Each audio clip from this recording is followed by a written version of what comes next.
Kegiatan sepanjang hari. Belajar online, makan siang, bermain, dan tidur. How about you? What do you do every day? Halo kelas, kali ini kita akan membahas tentang daily activity, yaitu kegiatan yang dilakukan hampir setiap hari. Nah, berikut adalah kegiatan-kegiatan yang sering kita lakukan. I get up at 5 o'clock. Saya bangun jam 5. I take a bath at 6 o'clock. Saya mandi jam 6. Kemudian, I have breakfast at 7 o'clock. Saya sarapan jam 7.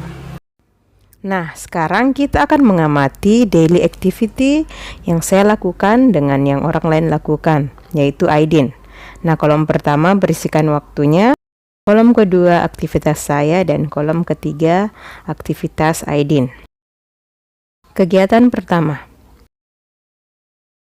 Jam 5, I get up, saya bangun. He gets up, dia atau Aidin bangun. Kalimat atau kegiatan kedua. Jam 6, I take a bath, saya mandi. He takes a bath, dia mandi. Jam 7, I have breakfast, saya sarapan. Kemudian, he has breakfast, dia sarapan. Ketiga kegiatan yang kami lakukan ini sama, namun ada sedikit perbedaan dalam kalimatnya. Nah, sekarang perhatikan kata-kata berwarna merah berikut ini. Get, gets, take, takes, have, has. Nah, tahukah kalian kenapa ada kata kerja yang menggunakan s dan ada yang tidak? Nah, berikut penjelasannya. Kalimat pertama, I get up at 5 o'clock. I berfungsi sebagai subjek, kemudian get berfungsi sebagai kata kerja bentuk pertama atau verb 1. Kemudian kalimat kedua, he gets up at 5 o'clock.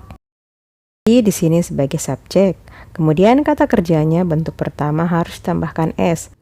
Dalam penggunaannya, untuk subjek she, he, it diikuti oleh kata kerja bentuk pertama, kemudian ditambahkan s atau es. Sedangkan untuk subjek I, we, you, they diikuti oleh kata kerja bentuk pertama tanpa penambahan s ataupun es. Khusus untuk kata kerja have dan has. Nah, untuk subjek she, he, it diikuti has. Sedangkan untuk subjek I, we, you, they diikuti oleh have. Pola kalimat seperti ini dalam bahasa Inggris disebut dengan simple present. Selanjutnya kita akan mengamati teks my daily activity. I usually get up at 5 o'clock in the morning. Saya biasanya bangun jam 5 di pagi hari. Then I pray subuh. Kemudian saya sholat subuh. After that I take a bath. Setelah itu saya mandi. I have breakfast at 7 o'clock. Saya sarapan jam 7. I always study from 7 until 12 o'clock. Saya biasanya belajar dari jam 7.30 sampai jam 12. In the afternoon, I usually play with my friends. Di sore hari, saya biasanya bermain dengan teman-temanku. I do my school assignment at night. Saya mengerjakan tugas sekolah saya di malam hari. After that, I go to sleep. Setelah itu saya tidur. Ada beberapa karakteristik atau ciri-ciri khusus yang biasa digunakan untuk menyatakan kebiasaan sehari-hari, seperti transitional marker atau penanda transisi. Contohnya then, kemudian, after that, setelah itu.